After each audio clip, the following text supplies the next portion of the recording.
3:5 says, "Trust in the Lord with all thine heart, and lean not unto thine own understanding."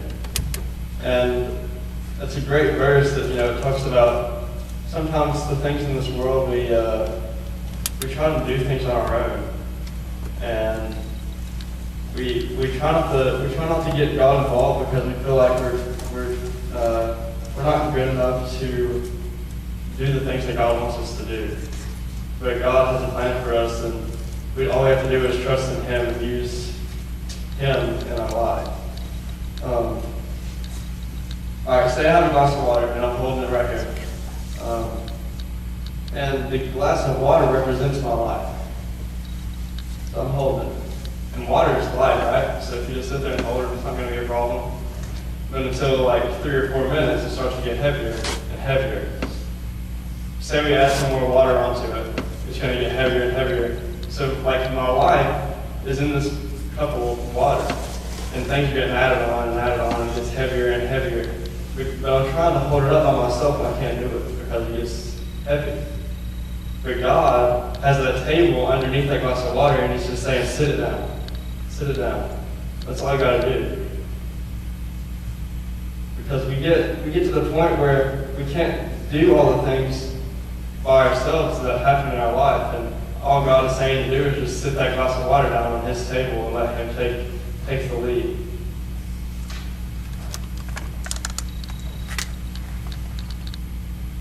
Hebrews 13:8 says, "Jesus Christ is the same yesterday and today and forever." So we get to the point where we think that God can't do things for us in our life. I don't think that's right, because God can do anything in the world. He can make anything that's impossible possible. One day, a man and his son were exploring on some cliffs out in the country, and the dad looked up and he heard his son say, "Hey, Dad, catch me." After hearing this, he realized that his son had jumped off a rock that was above him, and he was headed straight towards him. So he called his son, and they both fell to the ground. The dad said, "Zach, can you give me a good reason on why you did that?" He said, "Sure, because you're my dad." He knew that he was able to trust his father, knowing that he would catch him, knowing that his father was trustworthy. And I feel like that's how we should live as Christians. We shouldn't be scared to take that leap of faith that God has planned for our lives. Here's another story. In a television program before the 1988 Winter Olympics featured blind skiers being trained for skiing. Impossible as that sounds. They were paired with sighted skiers, and the blind skiers were trained on like flat slopes so they could figure out, when they were supposed to turn left or right. So after they mastered that, they were taken on the slope that went down. They had to trust in the sighted person beside them to listen and hear them say left or right.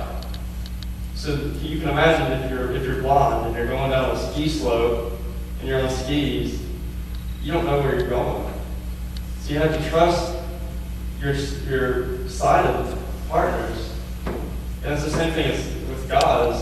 If you look at the sighted skiers as a reference to God, they're directing those blind people to get what they need to do, or to get what they need to accomplish done. One more story. During the 1930s, 250 men were holding on to the ropes of a blimp. And a gust of wind took place, and some of them were smart enough to let go of the ropes before the blimp went too far in the air. Some of them just decided they would hold on, and then halfway up they fell and were seriously injured. And then there's one guy that he held on for 45 minutes before he was rescued. And they asked him how he did it.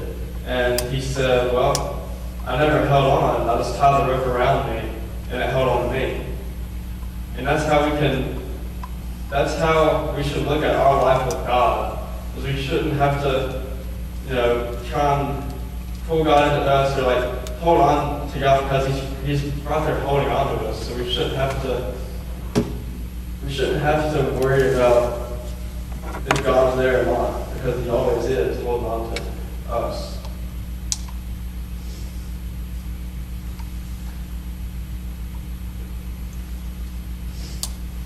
Galatians 6:9 says,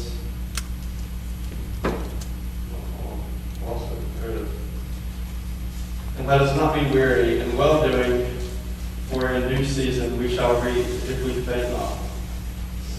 And that verse talks about, do good things in the world, because in the end that's all that matters. And it talks about if we faint not, it's talking about like not quitting on doing good things.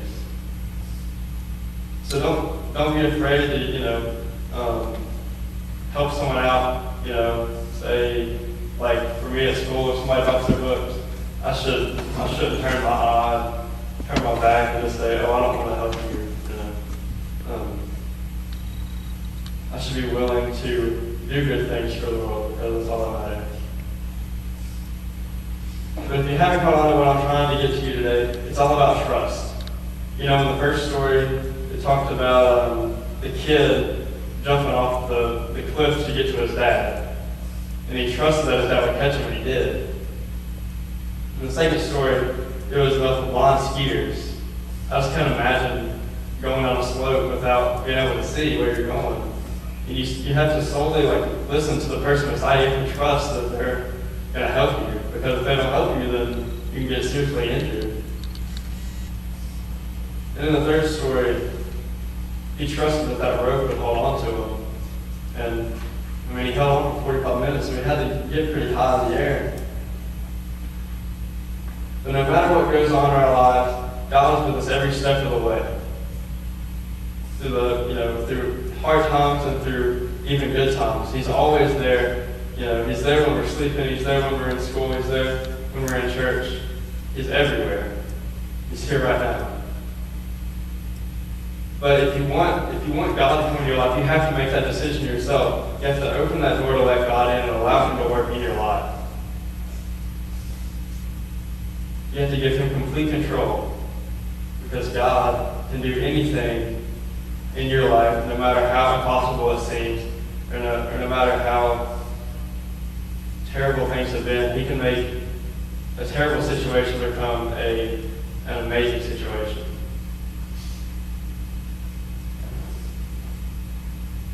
And I was watching a video the other day where it was a guy doing poetry, and it's called spoken word, and it's like Christian poetry. And one of the lines that he said in that video was, "You are God's masterpiece." And the video that it was titled, it was called "The Greatest Artist of All Time." And he talked about